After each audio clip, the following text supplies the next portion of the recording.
Sur la double vie de mes invités d'aujourd'hui, il est permis de s'interroger puisque mon premier est à la fois chroniqueur mondain et boxeur sonné.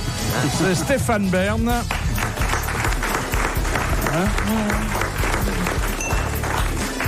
Mon deuxième est un bel érudit, mais aussi un commerçant avisé, Pierre Bellemare. Mon troisième est un visuel, mais admirablement doué pour la parole et l'écriture, Sim. Et mon dernier est à la fois un sportif et une tête d'affiche. Je veux dire qu'il est aussi connu sur les scènes parisiennes qu'au Bois de Boulogne. C'est Jacques Balutin.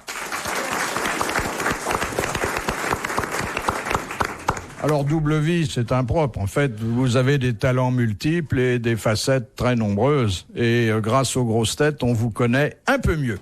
Alors, la première citation de Monsieur Borel de Murol. Qu'est-ce que Casanova appelait son vaillant coursier? Ne dites pas que c'est son... Une femme. Cette chose qu'il avait entre les jambes. Moi, je l'appelle Popol. C'était Popol. Oui. Ah ouais. C'est un peu vantard, quand même, remarquez. Le tout, c'est d'avoir une bonne montre, quand même. Hein. Oui, il a beaucoup chevauché. Hein. Bah, Qu'on dit. Est-ce que Jean-Paul était très conscient de cela lorsqu'il a tourné un film qui s'appelait Docteur Popol, hein, parce que moi, ça m'avait beaucoup surpris quand j'avais vu cette affiche sur tous les murs de Paris.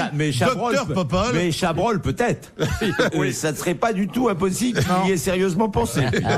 Il y avait un metteur en scène qui s'appelait Jean Pignol à la télévision. Oui. Ah oui, il aurait dû faire Jean, ce film. Il avait fait un documentaire sur le plaisir solitaire, je crois, qui était très réussi. Oui. Bonne réponse de Jacques Balutin.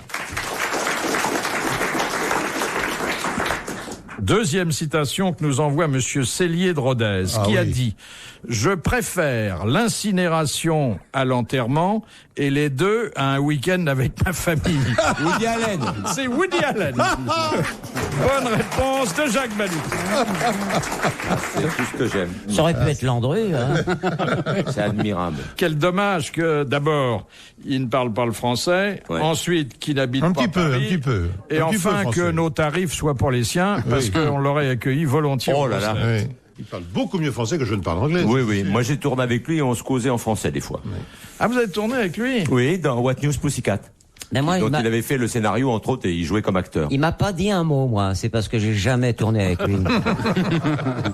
Oh, j'ai un souvenir de ce film, un truc de fou. Vous savez, quand on apprend un texte en anglais, on tournait en anglais, j'avais un grand monologue avec Peter O'Toole, et j'avais une peur d'enfer. Donc je savais au rasoir, je l'avais appris. Mais bon, et puis on tournait dans un château à côté de Chantilly, et je suis venu pendant au moins 10, 12 jours, 15 jours sans tourner. Je venais le matin, on m'a bien maquillé, et puis le soir on me faisait au revoir, bye bye, à tomorrow, bon d'accord. Et puis un jour, vers 18h, l'assistant vient me chercher, il me fait viens on répète. Alors j'ai le cœur dans un état, je vous raconte pas. Je descends, je grelottais et Peter O'Toole, qui était un garçon absolument et qui est toujours un garçon absolument charmant, me dit Jacques, on doit tourner la scène demain. Voulez-vous qu'on répète? Je dis avec plaisir. Et comment? Et on commence à répéter en anglais. Et il commence à rire, mais les larmes lui coulaient. Il me dit arrête-toi, arrête-toi. Alors il appelle Peter Sellers, il appelle Woody Allen, il fait allons-y, on recommence. Et les deux autres par terre, mais par terre. Je dis attendez les mecs, moi je suis peut-être drôle, mais pas à ce point-là quand même. Et j'avais un texte en anglais qui disait there is a man cheating on his wife et le verbe to cheat en anglais c'est tromper quelqu'un, tricher aux cartes ou tromper. Et si vous dites cheat, ça veut dire chier.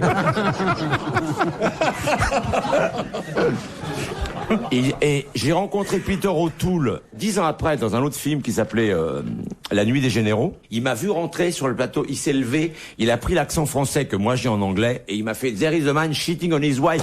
Il a commencé à pleurer et je peux le rencontrer dans 30 ans, il s'en rappellera encore. Moi, Woody Allen m'a demandé, mais j'ai refusé parce que je parle trop bien l'anglais. Vous êtes de la même taille, en plus, vous allez vous faire de l'ombre. Question de Madame Tomzac. Quand dit-on d'une femme qu'elle fait du topless? Quand elle a pas de soutien-gorge? Quand elle est seins nus? Oui, quand elle a les seins nus. En France, ça se fait un petit peu, mais enfin, pas beaucoup. Dans mais les bars, surtout aux États-Unis. Il y a beaucoup de bars aux États-Unis, oui. C'est les bars à lait. Bonne réponse de Stéphane Bern et de Jacques Balutin, qui ont vécu, qui ont voyagé et qui ne sont pas blasés pour autant. Ils sont très contents et nous, alors, on regarde même pas. Mais vous savez que les Américains sont d'une pudimonderie, parce que les seins nus sur les plages, vous ne voyez ça nulle part. Ni à Hollywood, ni en Californie, ni sur le Malibu, soi-disant. Vous ne voyez jamais ça. Et les femmes ne sont pas les seins nus en Amérique, alors? Jamais. Ils amènent du sable à la maison. Même au bord de la piscine privée, etc. Jamais. Piscine privée, chez elles faut quand même dire les seins nus, quand même, pour pas charrier. Non. Mais enfin, écoute, non, sentez-moi, t'as pas été faire toutes les villas de Santa Monica. Non, je ne dis pas, pas toutes, mais en règle générale, non. D'ailleurs, vous pouvez regarder les magazines américains, Playboy, etc. Toutes les filles ont les marques du maillot, parce que ça les excite, les mecs. Ma sœur a essayé. J'ai déjà vu les marques du maillot, c'est pas la première fois, non. Tu vois, c'est pas une révélation, en quelque sorte. Non, mais tu vois, donc que même au bord des piscines, elles portent leur maillot. Et moi, je me souviens d'avoir été en vacances en Floride, et ma fille, qui a maintenant 10 ans, devait en avoir 2, ou même 1 an et demi, elle marchait à peine, donc elle courait à poil, et dès qu'elle avait son maillot, elle l'enlevait parce qu'il était mouillé, ça la gênait, et il y a un petit Américain qui est venu demander si on n'avait pas d'argent pour lui acheter un maillot. Mais moi, si tu veux que je t'excite, je peux te faire voir mes pieds, parce que j'ai la marque de mes espadrilles encore maintenant. Ça, tu fais même pas me le montrer parce que c'est intenable. Et votre sœur, mon cher Sim? Elle a essayé de prendre des bains de soleil avec les seins nus. L'été dernier, il n'y a pas de rin-rin. Je vois pas pourquoi vous faites ça, c'est une très bonne personne. Avec les seins nus sur la plage de Narbonne. Oui, qui est très réputée. Elle est toute seule, il n'y a plus personne sur la plage. Et elle a du pot parce qu'avec ses seins, ça lui sert de lunettes de soleil. Elle les a sur les yeux, elle prend pas de coups de soleil. Ce qu'il y a, c'est quand elle se marche dessus, ça la fait tomber. Mais elle a des beaux seins, hein, surtout le gauche. Le droit, c'est celui dont se sert mon beau-frère, parce qu'il couche toujours de ce côté-là, bien entendu. Mais ils font chambre à part, je crois. Ah oui, c'est pour ça. Ah ouais, c'est pour ça. Elle le tire jusqu'à son lit. Les seins de ma sœur ont la longueur du couloir. Voilà un joli départ de poème. Ah oui. Les seins de ma sœur, la longueur du couloir. Très très beau, ça démarre très fort. Oui, c'est très bon. Question de Monsieur Tabar. Il énormément et s'endormait comme un loir. Ah oui, ça peut faire quelque chose de... Ça marche bien, on peut aller loin avec ça. Pas très romantique, mais vécu. Pas très romantique, attendez, les seins de... Et on intitule ça... Les gants de toilette. Oui. Mais c'est pas Playboy qui avait lancé les filles avec les seins nus avec les petits lapins et tout ça, non? C'est pas. Bien sûr que si. Si, c'est ça, c'est Playboy. Oui, mais pas dans le club. Pigeonnon. Pierre, pigeonnon énorme, mais jamais les seins nus, jamais. Tu rêvais parce que t'as fait tous ces endroits-là parce que t'espérais justement trouver enfin des seins nus, non? Non. Non, tu t'en fous. C'est parce que j'étais invité à New York et on m'a invité au club Playboy de New York parce que c'est très très privé, vachement cher, etc. Ils m'ont jamais invité, moi. Mais c'est normal. Faut être bilingue. Qu'est-ce que ça donnerait un Ouistiti chez les petits lapins? Vous écoutez RTL. Philippe Bouvard sur RTL, 4h, 4h30, les grosses têtes dans la nuit des temps. Alors, la question de Monsieur Tabar, qu'est-ce qui est toujours séparé par une durée de 12 heures et 25 minutes? Les rapports amoureux de ma sœur et de mon beau-frère. Je sais pas, la marée. 12 heures. Les marées, exactement. Absolument. Bonne réponse de Jacques Balutin qui s'en étonne lui-même. C'est logique. C'est logique. C'est les 25 minutes qui m'ont un peu perturbé au départ, parce que je croyais que c'était 6 heures les marées. 12 heures, 25 minutes. 12 heures 25, donc ça fait 6 heures 12. Qu'elles ne se reproduisent pas d'un jour sur l'autre exactement à la même heure. Ah non, jamais. C'est pourquoi il y a le calendrier des marées d'ailleurs, bien entendu. Oui. Là, le hardi marin reparaît. Eh oui. Eh oui. Vous n'avez plus de bateau maintenant, monsieur? Non, il est comme Kersozon. C'est fini. Semble que tu l'as vendu ou... Ils vont faire de la plongée sous-marine. Tu l'as vendu ou il a coulé? Ah non, je l'ai vendu. Non, il a jamais coulé. Et dans cette période très difficile, tu l'as vendu c'est vrai que c'est très à la difficile. télé Non, pas du tout. Non. J'ai vendu à un monsieur tout de suite, très facilement. Mais il vous reste la casquette et le blazer. Ah, j'ai jamais eu de casquette ni de blazer. Ah, c'est si. pas vrai. Jamais. Ah, excuse-moi. Je t'ai vu. Ah, non. C'était le seul. Jamais, je n'ai porté de casquette. Jamais. Alors, par contre, et alors là, mais je pourrais pas le décrire, c'est assez difficile. J'avais trouvé dans une boutique qui se trouve à Avenue de la Grande Armée à Paris, aux Pays Tropicaux ou un truc comme ça. Oui, il y a les costumes tropicaux. Et là, j'y avais été parce que c'était le seul endroit, et c'est, je crois, le seul endroit aujourd'hui, car je crois que ça existe encore, où l'on vend des casques coloniaux. Et j'avais trouvé la casquette du désert. Alors c'est une casquette. Imaginez la casquette américaine. Oui, bon, tout le monde connaît la visière devant, le truc qui enveloppe la tête.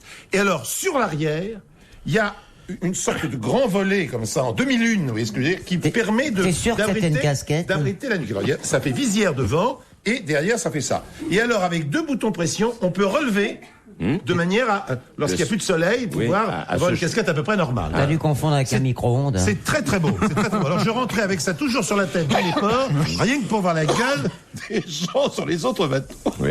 Me voyant entrer à fumer de cette C'est manière. très utile. Ça c'est très...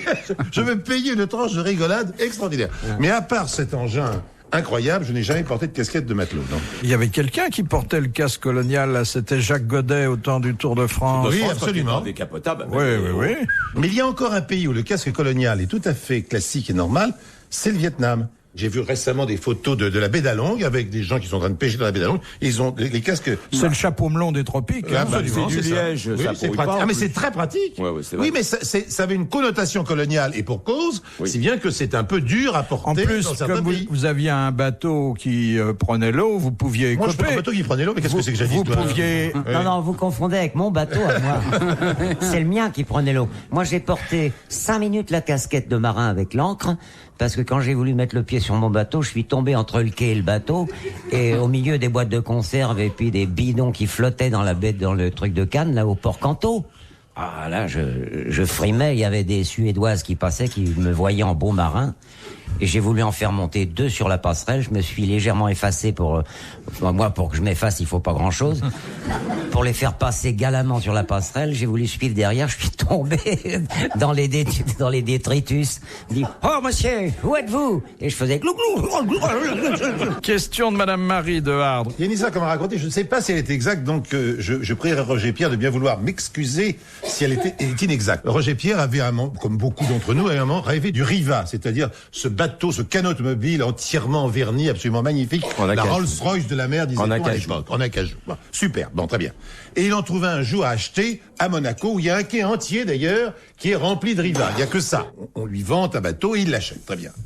Et quelques jours plus tard, avec quelques jolies filles, bon, très bien, il décide de partir. Roger, bon, assez exubérant, tout ça, il prend, toutes les filles montent, etc., il met le moteur en route, et il veut faire un démarrage formidable, et il le fait, il met toute la gomme, et il avait oublié simplement d'enlever les amarres qui étaient à l'arrière. Et le tableau de bord arrière est resté au quai, tandis que le bateau partait, il a coulé instantanément.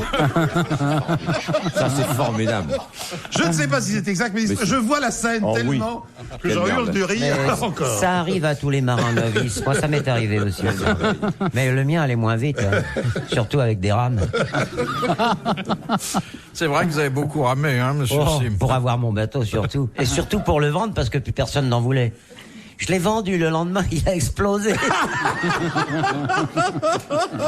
Le type aussi, mais chez moi.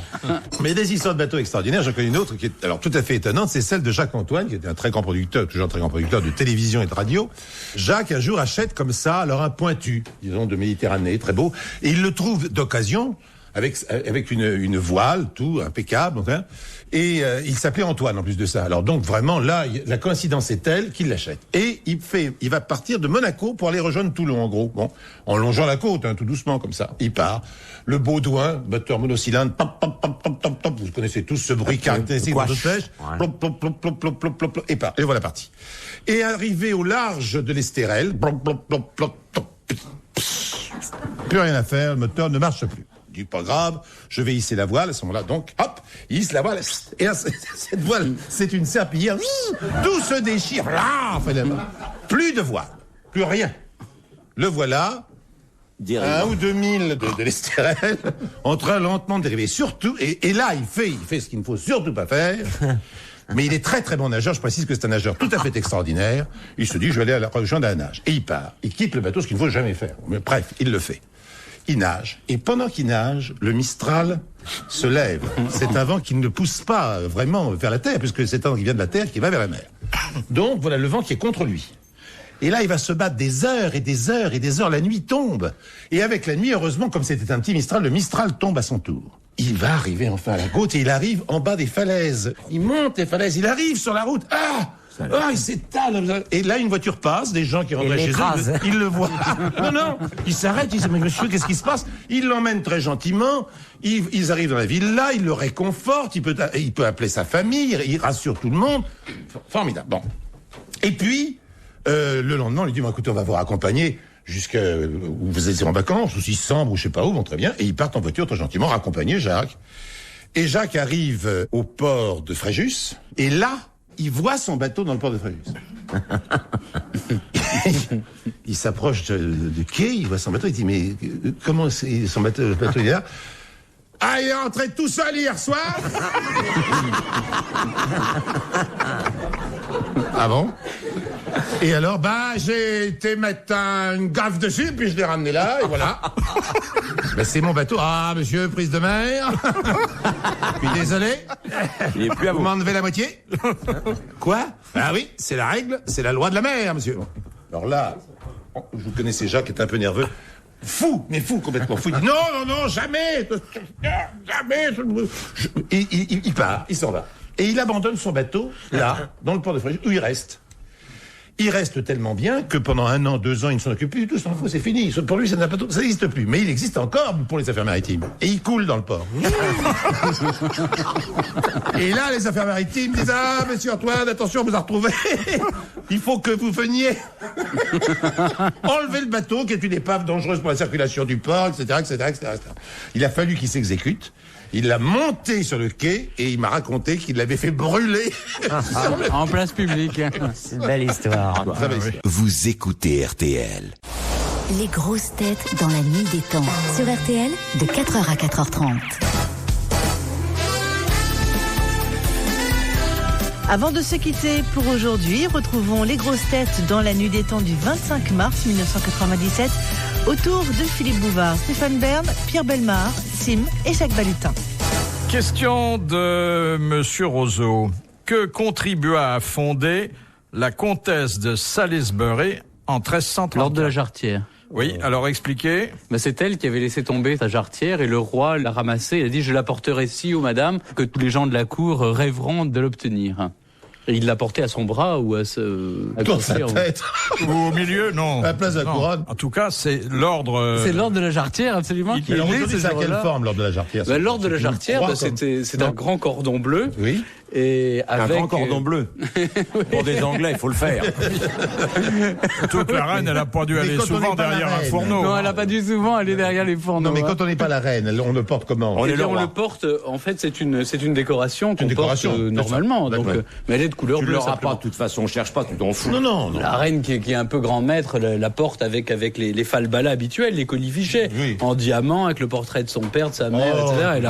Elle a la batterie de cuisine pour Oui, un oui, cordon oui. bleu, c'est Ouais. normal. Batterie de cuisine et cordon bleu. Oui. C'est toute l'Angleterre. Il y a une chose que je trouve horrible dans les décorations, c'est celle qu'on appelle le crachat. Ah, c'est pas mal la plaque, hein. Oui, c'est ça, c'est bien. une plaque qu'on a là. on a Mais ça. attendez, Le crachat, je trouve ça vous ne incroyable. portez le crachat qu'avec Le grand cordon. le grand cordon. Oui. C'est quand Avec même- le glavio. Il y a deux qui est un peu moins Ouais, un peu important. moins bien, oui. Et les Français, par exemple, sur leur carte de visite, ne mettent pas de décoration, alors que les Anglais, ils ont enfin, quoi que maintenant, les gens ils mettent le petit dessin de la Légion d'honneur, Oui, certains. oui, Ah oui. Mais alors Oui, les oui. Anglais, ils vous mettent tous les titres. Alors maintenant, j'ai vu que Paul McCartney avait demandé à ce qu'on l'appelle Sir et il a fait refaire son papier à lettres en mettant Sir Paul McCartney, décoré par la reine. Et il a mis à côté CBE, Cross of the British Empire. Donc il est très fier. C'est la divine friandise. Cela quand dit, même. quand même, bon, écoutez, c'est vrai, c'est logique. Avec le blé Un qu'il petit a fait gamin de rentrer en Liverpool. Angleterre, attends, il peut Ouais, quand pas même. mal, non, il est arrivé. Ouais. C'est vrai. quand Un mec qui sort d'une cave. bon. Mais quand on pense que Une quand très, il très était aux belle Beatles, il les avait refusés, les décorations. Moi, j'ai été décoré il y a 3 mois de l'Ordre des Chauves de France. Moi, j'ai été décoré il y a 8 jours, Ouais. compagnon du foie gras. Qu'est-ce qu'il y a comme emblème Heureusement qu'on n'a pas canard. coiffe ici, parce qu'avec Moi- le nombre de... Moi, la décoration, c'est un œuf. Ah oui. C'est un œuf. Ouais. Moi, ce qui m'étonne toujours, c'est chez les personnes chauves, ce sont celles qui se rangent les cheveux les uns à côté des autres sur le sommet du crâne. Comme Mais Giscard. vraiment, les uns. Non, alors tout le monde prend comme exemple Giscard, je Oui, veux mais bien, je dis que mais il y a un quelqu'un garçon d'autre. beaucoup plus jeune Mais bien qui sûr. fait la même chose, c'est Fabius. Fabius, vraiment, je le regardais il y a pas longtemps à la télévision, mais vraiment, c'est rangé l'un à côté de l'autre, parce que comme il y en a 10 ou 15 en tout et pour tout, ils font entièrement le tour de Ça, gauche à tu droite. vois, c'est une réflexion d'un mec qui a des cheveux. Oui, absolument. Non, mais là, Les mecs qui ont des cheveux Non, mais ne pourquoi peuvent les absolument ranger pas comprendre les problèmes des mecs qui en ont pas. Jacques Balutin Mais c'est- a le droit de s'exprimer à un double titre, c'est qu'il n'avait plus de cheveux et qu'il en a de nouveaux. Voilà, mais il y a longtemps. Mais oui, mais lui, il s'est implanté, ce qu'on appelle. Bon, c'est tout à fait différent. Moi, je me suis fait faire, mais pas sur la tête, des implants. T'as bien raison. Mais alors, ça pique. Non, mais Moi, mais ça c'est- ne pique pas. Moi, je comprends très bien qu'on veuille avoir des cheveux, donc. Qu'a fait Jacques, il s'est remis des cheveux. Alors, c'est très long parce qu'au départ c'est un peu bizarre. Et puis après lentement ça devient lentement normal. Mais là, se ranger les trucs, là j'arrive pas à comprendre. Mais se ranger les trucs, comment tu veux? Attends, où veux-tu qu'ils les mettent? Oh, mais pour Il va pas les mettre en brosse, t'as vu sa tronche? Déjà, il a une tronche insupportable. On dirait un poisson lune ou un poisson coffre. Et si en plus il avait 15 cheveux droits. Non mais. C'est insupportable. Tu rêves ou quoi? Non mais attendez, moi qui suis passé par là, Pierre, je peux te donner une raison à ça. Oui. C'est que forcément, moi je suis pas complètement chauve et j'en ai quelques-uns qui poussent au-dessus. Mais on les voit hein, Alors, par mais on voit bien que avec la projection sur le mur, on voit nettement. Oui. Tu devrais les natter. Je les mets. oui. Oui, non mais d'accord, mais tu ne les ranges pas tous les matins à la gomina. Ah, moi, les non. uns à côté des autres. Non, je les laisse ébouriffer, Ah non, mais c'est moi. ce côté, les uns à côté des autres qui m'a Non, Non, mais lui, il les met dans ses rides. Il les rentre dans les rides. La quinzaine de cheveux que j'ai là, je la laisse ébouriffer. Oui, absolument. Et Ça comme fait ils sont plus tout blancs, ça naturel. s'appelle la quinzaine du blanc. Ah, ils sont pas blancs mes cheveux, regarde. Bah, tu viens de le dire. Non, ils blonds. Ah, blond, excuse-moi, j'avais mal compris. Mais alors expliquez-nous, Jacques, Oui. vous, quand vous étiez chauve, vous aviez des complexes, vous étiez malheureux. Oui, bien sûr. Oui, Ah, absolument. pas moi. Oui, oui, bien Alors, sûr. On fait pourquoi des complexes vis-à-vis des femmes, alors que Ah non, c'est fantastique. c'est une erreur. C'est une erreur totale, et au plus on avance dans la vie, au plus on se rend compte que c'est faux. Je suis là Mais- pour le prouver quand même, non? Absolument. Retrouvez les grosses têtes dans la nuit des temps à tout moment sur RTL.fr.